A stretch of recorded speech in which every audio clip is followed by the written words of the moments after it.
हाँ तो प्यारे बच्चों, सभी को जय हिंद। आज हम लोग करेंगे जो आपकी 10वीं कक्षा की सामाजिक विज्ञान है, ठीक है, उसकी जो लोकतांत्रिक राजनीति वाली किताब है, ठीक है, उस किताब के बेटे जो एक एक नंबर वाले जो क्वेश्चन है, एमसीक्यू है, जो कहीं ना कहीं जो आपके आने वाले पेपर है वहां पर बड़े इंपॉर्टेंट रहने वाले हैं। कुछ क्वेश्चनों को डिस्कस करते हैं। तो शुरू करते हैं बेटा। पहला क्वेश्चन है, 1970 और 1993 के बीच बेल्जियम के संविधान में कितने संशोधन किए गए। अब बेटा जो ये बेल्जियम है, जो यूरोप महाद्वीप है, उसका एक देश है बेल्जियम, ठीक है। तो कितने संशोधन किए गए? 2, 3, 4 या फिर 1? तो बेटा ये किए गए हैं 4। आंसर क्या हो जाएगा? सी हो जाएगा। यानी कि 1970 और 1993 के बीच में बेल्जियम के संविधान में 4 संशोधन किए गए हैं। इसके बाद हम लोग बात करेंगे श्रीलंका की आबादी में ईसाई लोगों का हिस्सा कितना है। जो श्रीलंका की जो टोटल पॉपुलेशन है उनमें ईसाई लोग कितने प्रतिशत हैं? 10%, 7%, 9% या फिर 11%? तो कितने परसेंट है बेटे? बी हो जाएगा 7%, ठीक है बेटे। तो श्रीलंका की आबादी में जो ईसाई लोगों का जो हिस्सा है वो कितने प्रतिशत है? वो 7% है। इसके बाद बेटे क्वेश्चन नंबर 3, श्रीलंका कब स्वतंत्र हुआ? जैसे हम लोग भी अंग्रेजों के गुलाम थे, 1947 में आजाद हुए थे, ऐसे ही श्रीलंका पर भी जो इंग्लैंड है यानी कि ब्रिटेन है उसका ही शासन था। तो उन्होंने श्रीलंका को कब आजाद किया? 1946 में, 56 में, 1948 में या फिर 52 में? तो बेटे जो श्रीलंका आजाद हुआ है 1948 में हुआ है। आंसर सी हो जाएगा। ऐसे ही बेटे बेल्जियम की राजधानी कहां पर है? जो बेल्जियम यूरोप का ये देश है उसकी राजधानी कौन सी है? जेनेवा, पेरिस, लंदन या फिर ब्रुसेल्स? तो बेल्जियम की राजधानी कौन सी बेटे? ब्रुसेल्स है। ये प्रश्न बार बार एग्जाम में पूछा जाता रहा है। ऐसे बेटे क्वेश्चन नंबर 5, बेल्जियम की आबादी का कितने प्रतिशत हिस्सा फ्लेमिश इलाके में रहता है? 49%, 59%, 56% या फिर 51%? तो बेटे सही आंसर क्या है? 59%। तो बेल्जियम की आबादी का कितने प्रतिशत हिस्सा फ्लेमिश इलाके में रहता है? 59%, यानी 59%। क्वेश्चन नंबर 6 है, बेल्जियम की आबादी का कितने प्रतिशत हिस्सा डच भाषा बोलता है? 59%, 52%, 46% या फिर 48%? तो बेटे 59%। आंसर ए हो जाएगा। यानी कि 59% लोग बेल्जियम की आबादी के जो 59% लोग हैं वो कौन सी भाषा बोलते हैं? डच भाषा बोलते हैं। हाँ तो बेटा क्वेश्चन नंबर 7 है, 22 भाषाओं को संविधान की कौन सी अनुसूची में रखा गया है? 8वीं अनुसूची में, 9वीं में, 12वीं में या फिर 14वीं अनुसूची में? तो जो भारत की जो 22 भाषाएं हैं कौन सी अनुसूची में रखा गया है? 8वीं अनुसूची में, ठीक है। टोटल 12 अनुसूचियां हैं, ठीक है ना। टोटल 12 शेड्यूल हैं। उन 12 शेड्यूल में से जो 8th शेड्यूल है, 8वीं अनुसूची है, उसमें 22 भाषाओं को रखा गया है। फिर है, दुनिया के कितने देशों में संघीय शासन व्यवस्था है? 22 देशों में, 25 में, 28 में या फिर 30 देशों में? तो बेटे संघीय शासन व्यवस्था कितने देशों में है? 25 देशों में है। आंसर क्या हो जाएगा? बी हो जाएगा। क्वेश्चन नंबर 9 है, तेलंगाना किस वर्ष भारत के एक नया राज्य बना? जो तेलंगाना है, आंध्र प्रदेश को अलग करके एक नया राज्य बनाया गया था तेलंगाना, किस वर्ष बनाया गया था? वो 2014 में। आंसर क्या हो जाएगा? बी हो जाएगा। अब है, भारत ने राज्य पुनर्गठन आयोग की रिपोर्ट को कब लागू किया? देखिए राज्य पुनर्गठन का मतलब क्या है? जब भारत आजाद हुआ 1947 में, 1947 में, उस समय यहां पर कुल 14 राज्य थे, 14 स्टेट थी और 6 यूनियन टेरिटरीज थी, ठीक है। आज कितनी स्टेट्स हैं? 28 स्टेट हैं, यानी कि 28 राज्य हैं और 8 यूनियन टेरिटरीज हैं, ठीक है, यानी कि 8 केंद्र शासित प्रदेश हैं। तो जब देश आजाद हुआ उसके बाद कई राज्यों में मांग उठने लगी कि उनका एक अलग राज्य बनाया जाए। तो जो राज्य पुनर्गठन आयोग की रिपोर्ट कब लागू किया गया था बेटे? 1 नवंबर 1956 को। आंसर क्या हो जाएगा? डी। बात समझ में आ रही है? भारत ने जो राज्य पुनर्गठन आयोग की रिपोर्ट कब लागू की थी? वो 1 नवंबर 1956 को। और सबसे पहले राज्य कौन सा बना था बेटे? तमिलनाडु को अलग करके आंध्र प्रदेश को एक अलग राज्य बनाया गया था। इसके बाद है प्रश्न नंबर 11, साथ आकर संघ बनाने का उदाहरण क्या है? संयुक्त राज्य अमेरिका, स्विट्जरलैंड, ऑस्ट्रेलिया या फिर ये सभी? तो बेटे साथ आकर संघ बनाने का उदाहरण क्या है? ये तीनों ही देश है, संयुक्त राज्य अमेरिका भी है, स्विट्जरलैंड भी है और ऑस्ट्रेलिया भी है। तो आंसर क्या हो जाएगा? डी हो जाएगा। इसके बाद है बेटे क्वेश्चन नंबर 12, संघीय शासन व्यवस्थाएं डैश तरीकों से गठित होती हैं? 1, 2, 3 या 4? हम जानते हैं कितने तरीकों से होती है? 2 तरीकों से। ठीक है, आंसर क्या हो जाएगा?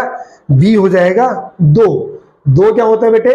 देखिए भारत क्या है? राज्यों का संघ है। हम भारत से समझ सकते हैं भारत क्या है? राज्यों का संघ है। तो दो तरह की सरकारें होती हैं जिनको हम संघीय सरकार कहते हैं। केंद्र में केंद्र सरकार होती है और राज्यों में अलग से एक राज्य सरकार होती है। जैसे केंद्र में एक प्रधानमंत्री बनता है ना, ऐसे ही राज्यों में मुख्यमंत्री बनते हैं। ठीक है, तो संघीय शासन व्यवस्थाएं 2 तरीकों से गठित होती है। आंसर क्या हो जाएगा बेटे? बी हो जाएगा। हाँ तो बेटा क्वेश्चन नंबर 13 है, भारत की पंचायतों और नगर पालिकाओं के सदस्यों का कितना भाग महिलाओं के लिए आरक्षित रखा गया है? जो पंचायतें होती है ना, गांव में सरपंच चुने जाते हैं, पंच चुने जाते हैं, ऐसी नगर पालिकाओं में हम लोग एमसी का चुनाव करते हैं। इनको हम लोग स्थानीय स्वशासन भी कहते हैं। ठीक है, केंद्र सरकार, राज्य सरकार और ये तीसरा कौन सा है बेटे? स्थानीय सरकारें, इनको स्थानीय स्वशासन भी कहेंगे। तो भारत की पंचायतों और नगर पालिकाओं के सदस्यों का कितना भाग महिलाओं के लिए आरक्षित रखा गया है? 1/2 भाग, 1/3 भाग, 1/4 भाग या फिर 1/5 भाग? तो बेटे जो महिलाओं के लिए आरक्षित रखा गया है स्थानीय स्वशासन में, वो कितना है? 1/3 भाग। आंसर बी हो जाएगा, यानी कि 33%। स्थानीय स्वशासन में जो 33% यानी कि 1/3 भाग किसके लिए रखा गया है? महिलाओं के लिए स्थान सुरक्षित रखे गए हैं। कहां पर? पंचायतों में और नगर पालिकाओं में।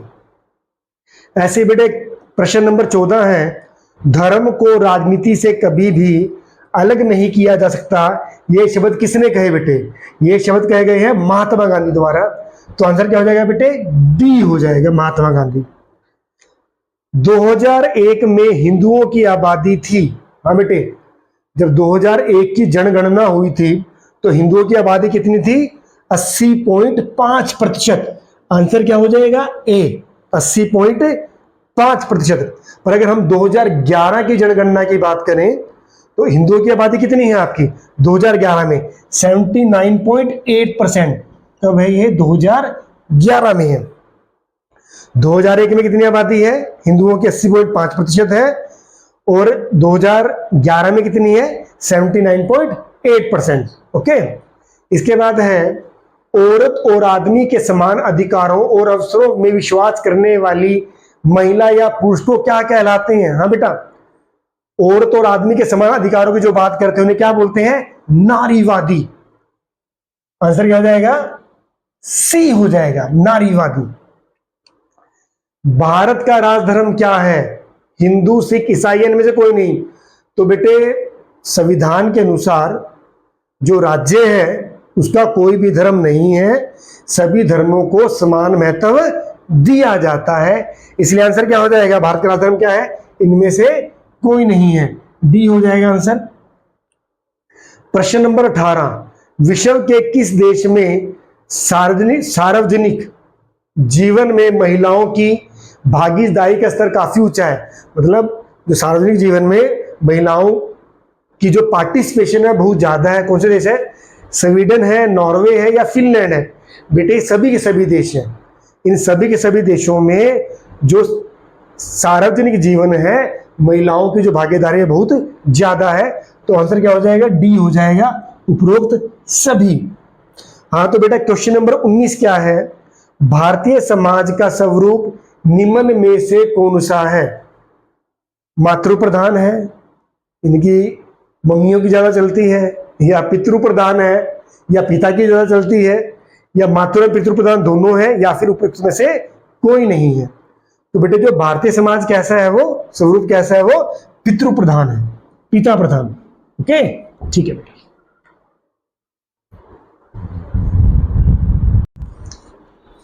हाँ तो बेटा प्रश्न नंबर 20 है, आंतरिक विविधता को ध्यान में रखकर संघ बनाने का उदाहरण है।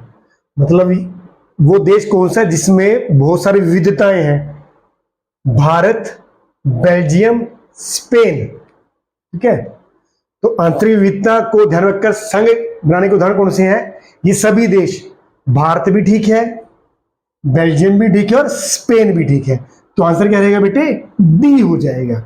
ठीक है, ये सभी जो देश हैं, इन देशों में जो आंतरिक विविधताएं बहुत ज्यादा है, इसको ध्यान में रखकर उन्होंने क्या किया है? संघ का निर्माण किया है। प्रश्न नंबर 21 है, संविधान में केंद्र और राज्यों के बीच विधायी अधिकारों को कितने भागों में बांटा गया है?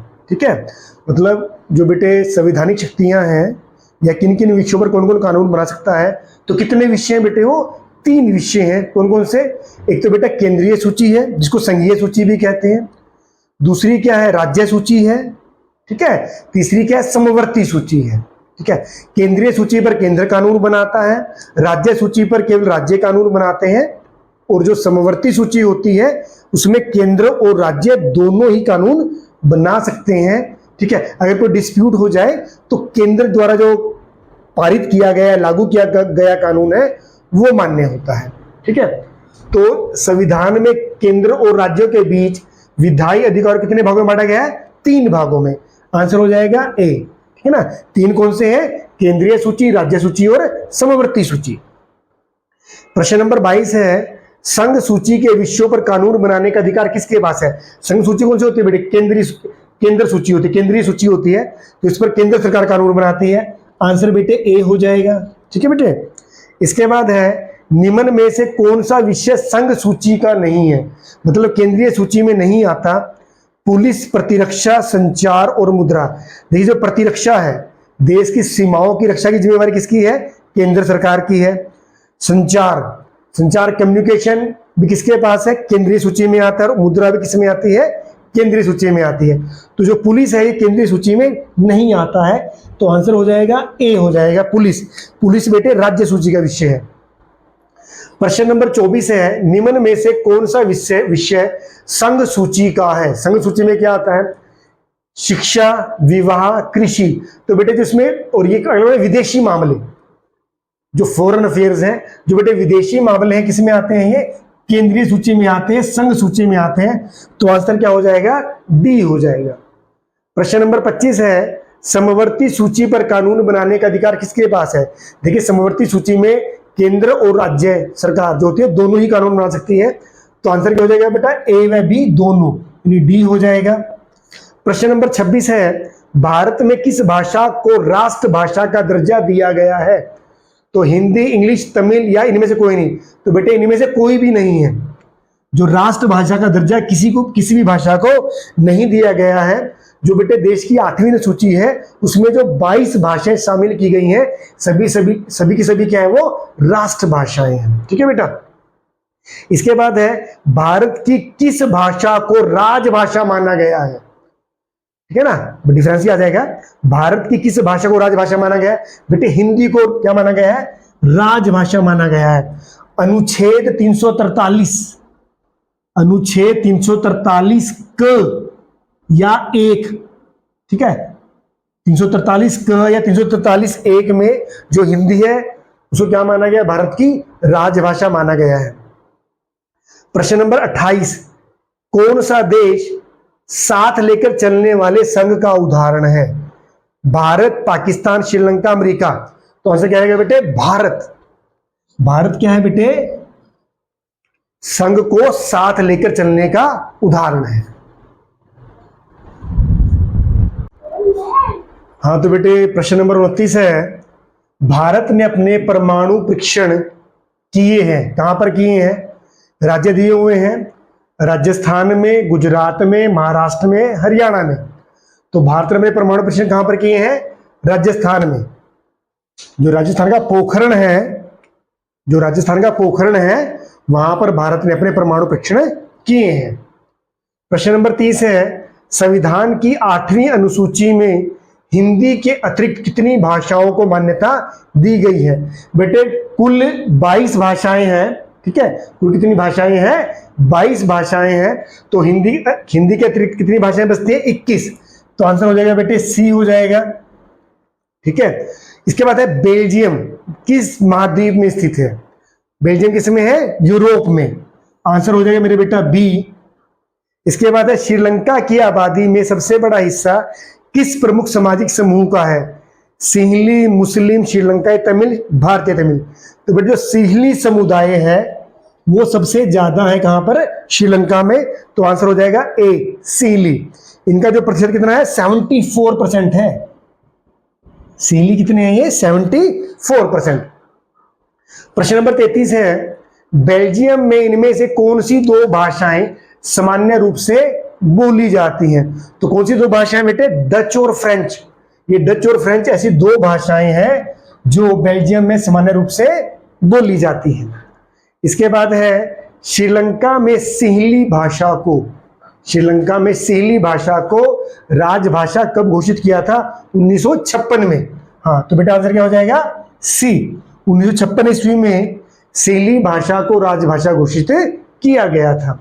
इसके बाद है बेटे खलील नाम का आदमी किस शहर में रहता था? बगदाद, बेरूत, तेहरान या फिर लाहौर में? तो बेटे जो खलील नाम का आदमी कहाँ रहता है? बैरूत में। आंसर हो जाएगा बेटे बी हो जाएगा। प्रश्न नंबर 36 है, बेल्जियम जो देश है यूरोप का, की सीमाएं किन देशों से लगती हैं? ठीक है, तो कौन से देश हैं बेटे? तो नीदरलैंड से लगती हैं, जर्मनी से और लग्जमबर्ग से। तो आंसर हो जाएगा बेटे डी हो जाएगा। इसके बाद है सरकार के अंग, ठीक है। सरकार के प्रमुख 3 अंग होते हैं, कौन कौन से? विधायिका, कार्यपालिका और न्यायपालिका। तो तीनों ही हो जाएंगे। आंसर क्या हो जाएगा बेटे? डी हो जाएगा, ठीक है। तो बेटे जो हमारा ये वीडियो था लोकतांत्रिक राजनीति का खत्म हो चुका है, ठीक है। 1-2 बार आप बेटे इन प्रश्नों को ध्यान से देखेंगे तो आपको याद ये हो जाएंगे। धन्यवाद।